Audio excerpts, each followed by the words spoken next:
8:49, la suspensión de clases, reforzar los controles en las fronteras del país son parte de las medidas hasta ahora que ha presentado el gobierno para enfrentar el coronavirus. Se deben implementar más medidas, cómo ir evolucionando en el proceso para enfrentar esta pandemia. Conversamos de esto con la microbióloga de la Universidad Andrés Bello, Claudia Saavedra. ¿Cómo está, Claudia? Hola, Claudia, buenos días. Hola, buenos días. Sí, en realidad nosotros hemos... ¿Perdón? Sí, íbamos a empezar con eso, Claudia. No sé si nos escuchas bien respecto a las medidas tomadas. Se espera en todo caso que durante la mañana hable nuevamente el presidente después de otras reuniones con algunos de sus ministros. Hay reuniones paralelas también de alcaldes, por ejemplo. ¿Cómo evalúan ustedes las medidas tomadas hasta ahora por la autoridad? Mire, nosotros lo que tenemos claro es que esta es una gran oportunidad para el país porque nosotros estamos viendo en tiempo real lo que está ocurriendo en otros lugares del mundo. Tenemos que tomar esos ejemplos y tenemos la posibilidad de unificar fuerzas. Aquí yo creo que hay que convocar a todos los involucrados que podríamos aportar, las sociedades científicas, el MinSal, el SAC, todos aquellos que de alguna manera son expertos, a los virólogos, virólogas de Chile, y hacer una reunión conjunta que nos permita coordinarnos, entregar información fidedigna, información certera, fácil de entender. Nosotros pensamos que aún la población no ha entendido claramente lo que significa esto. Estamos a tiempo de reaccionar.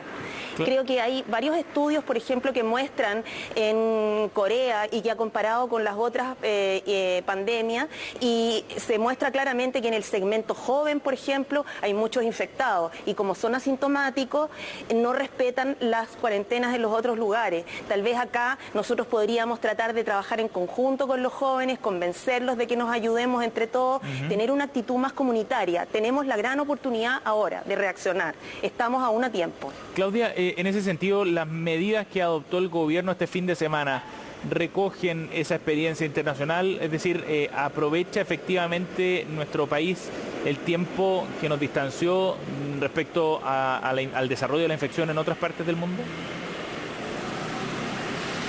Mire, me parece que polemizar con las medidas que ya se tomaron, al menos las medidas se tomaron, Claudia, la suspensión de las clases, por ejemplo... No es una forma de polemizar, no quiero llevarlo a esos terrenos, es solamente que la gente mira estos mensajes del gobierno y ve, por ejemplo, que este fin de semana el grupo asesor del gobierno dice una cosa y una hora después el gobierno adopta una decisión distinta y puede estar completamente fundado, si no me quiero detener en el conflicto que puede haberse generado ahí. Me gustaría que la audiencia, quienes nos están viendo hoy día, pudieran entender si es que estas medidas que se han ido adoptando recogen esa experiencia que se ha vivido en otros países. Inicialmente sí, y me parece que ya que ahora estamos en fase 3, hay que seguir adelante y hay que unificar esfuerzos y como le insisto, independiente del comité asesor que existe en este momento, no lo conocemos, no sabemos, no tenemos información de quiénes son, pero nosotros como sociedad científica recomendamos unificar la información, buscar a los involucrados, al ISP, al MinSal, hacer reuniones conjuntas, tomar en consideración la opinión científica, porque yo creo que los científicos podemos aportar con conocimiento. Nosotros podemos aportar con ideas. Por ejemplo, podemos aportar con un catastro de laboratorios que podrían eventualmente, si es necesario, apoyar el diagnóstico. ¿Cómo ha sido el mundo científico convocado por las autoridades de gobierno? Y le pregunto por lo mismo, porque si estamos en una fase 3, que es de esperar no llegar a la más extrema, que es la 4, ¿no, Claudia? Pero sería interesante además que estamos todavía a tiempo de ir recogiendo o por parte de las autoridades, por ejemplo, convocando más, al parecer de ustedes, al mundo científico. Mire, yo creo que ha sido bueno lo que ha sucedido porque, por ejemplo, ya nos contactó la Asociación de Municipalidades de Chile. Yo creo que eso es un buen paso. Las municipalidades quieren asesoría de expertos y hoy nos reuniremos con ellos y podemos resolverle dudas, aclarar, digamos, información que no ha sido fidedigna, por ejemplo. Me parece que ahí estamos en un buen momento aún. Sí. Insisto, yo creo que tenemos la oportunidad y tenemos que aprovecharla. Hay que tener una mirada positiva, hay que respetar la cuarentena, hay que permitirle flexibilidad laboral. Las universidades, por ejemplo, han implementado rápidamente el sistema de las clases online. Los estudiantes tienen que comprender que tienen que quedarse en sus casas. Hay que tomar medidas ahora. Hay que continuar, Sí. hay Claudia, que seguir por la senda que estamos. Y me gustaría profundizar en ese punto, en el de la cuarentena. Usted ha puesto énfasis en eso, las autoridades también lo han hecho, en el sentido de entender qué es lo que significa la cuarentena y cuál es el alcance que tiene para enfrentar esta pandemia. ¿Por qué es tan relevante? Y cómo enfrentarla desde el punto de vista, por ejemplo, de los jóvenes, que quizás pueden pensar que ahora que no tienen clase, tienen tiempo libre, digamos, para hacer un montón de cosas. ¿Qué es lo que se debe hacer frente a la cuarentena? Mire, le insisto de nuevo, tenemos una la posibilidad de ver en tiempo real los datos, ver los ejemplos, lo que sucedió en Italia, en España, está pasando ahora. Estamos justo a tiempo, tenemos que respetar la cuarentena. Mientras menos desplazamiento, mientras menos agrupaciones de personas, hay menos posibilidad de infectarnos todos juntos de una sola vez. El problema no es que nos infectemos inmediatamente, todos juntos. El problema es que si estamos todos juntos enfermos, vamos a requerir todos juntos atención.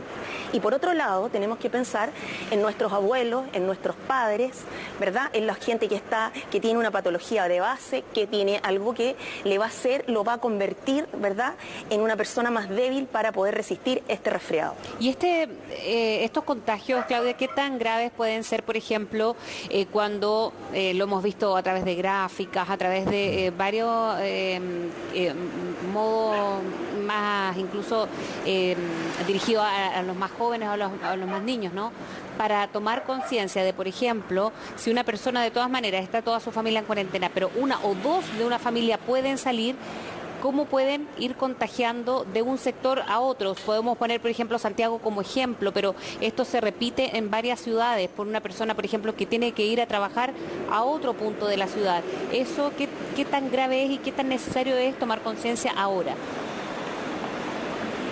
Bueno, me parece que si hay una persona que está diagnosticada, que está confirmado positivo de acuerdo al protocolo, esa persona dentro de su mismo hogar puede ser aislada, es decir, dejarle en una sola habitación, ¿cierto? No tener contacto directo con él, no conversar, que esa persona se puede entender, por ejemplo, a través de su celular, pidiendo los alimentos, ¿cierto? Ocupar tal vez el baño y limpiarlo inmediatamente. Y yo creo que hay que insistir sobre las normas de limpieza, ¿no es cierto? El lavado de manos con agua es sumamente importante. El alcohol, usar el alcohol gel después del lavado de manos, lavar adecuadamente los sanitarios, tomar esas precauciones. La persona que tiene que necesariamente salir a trabajar, que no puede dejar de ir al trabajo, tiene que volver y se le sugiere, ¿verdad?, tomar la precaución de lavarse las manos al llegar y desinfectarse con alcohol, retirarse la ropa, ¿cierto? Esas son medidas mínimas que se puede hacer, y los que están en cuarentena mantenerla. Realmente hay que tratar de no salir, a menos que sea estrictamente necesario, no evitar, por ejemplo, los jóvenes dicen, ¿por qué no puedo ir al gimnasio? ¿Por qué no puedo juntarme con mis amigos? Porque no estamos de vacaciones. Pero por si no, todos nosotros, el autocuidado pasa a ser importante. Pero si no hay una persona infectada necesariamente y se traslada de un punto a otro, esa es la pregunta, o el riesgo que puede ir generando una persona que se va a otro sector donde sí hay más riesgo de contagio. Esto puede ser... Yo creo que hay que... Ahí yo creo que lo dijo ayer la presidenta de la Sociedad de Infectología de Chile. Hay que mantener la distancia social, 1 metro de distancia, limpiarnos las manos, utilizar el alcohol gel, ¿cierto? Evitar las aglomeraciones. Si usted tiene que tomar un autobús de largo recorrido, por ejemplo, eso está estudiado, demostrado, se cuantificó, los largos trayectos en buses se disminuyen. Si usted va por 3 kilómetros y no va, le voy a poner un ejemplo práctico, si usted está en la esquina de Vitacura con Vespucio y quiere ir a Colón con Vespucio, son 3 kilómetros, pero si usted quiere recorrer hasta Puente Alto en ese mismo autobús, le recomiendo no tomarlo. ¿Para qué subirme a un autobús que tiene un recorrido tan largo? Hay que empezar a tomar providencias, si puede caminar, si puede andar en bicicleta, por ejemplo, es una opción. Buscar otros modos de transporte también. La distancia social. Claudia, en ese sentido y respecto a ese monitoreo, a evitar estas aglomeraciones y al monitoreo que tiene que hacer la autoridad, ¿estamos haciendo los test suficientes acá en Chile para enfrentarlo? Porque revisaba información, por ejemplo, respecto a la estrategia que ha seguido Corea del Sur, que apareció como un modelo en algún momento para enfrentar esto, y ellos, al igual que Singapur, por ejemplo, otro modelo, han aplicado el testeo y el monitoreo de síntomas también en distintos puntos y de manera muy constante. Un ciudadano llega a su lugar de trabajo, le toma la temperatura, por ejemplo. En lugares públicos como un paradero se está tomando la temperatura, o sea, hay un monitoreo de síntomas, pero además una aplicación de test que es muy intensiva. ¿En Chile se está haciendo algo similar? Sí. ¿Es necesario hacerlo? Mire, hay algunos lugares de trabajo, tenemos información, por ejemplo, incluso dentro de las universidades, donde a las personas que llegan a trabajar les toman la temperatura inmediatamente. Y el personal de aseo, por ejemplo, le están dando un traje que se desecha en el momento, una vez que lo han utilizado.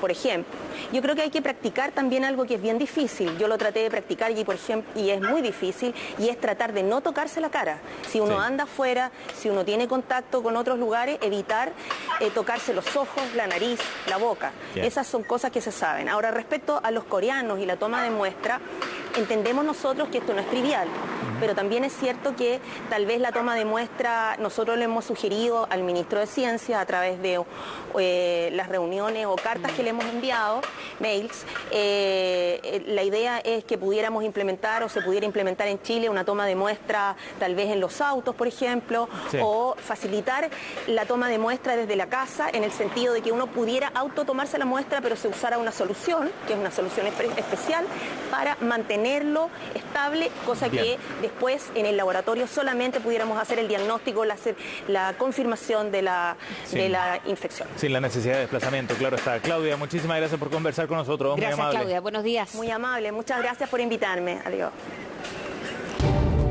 Bien, nos vamos a escuchar al ministro de Educación a esta hora, Raúl Figueroa. Para los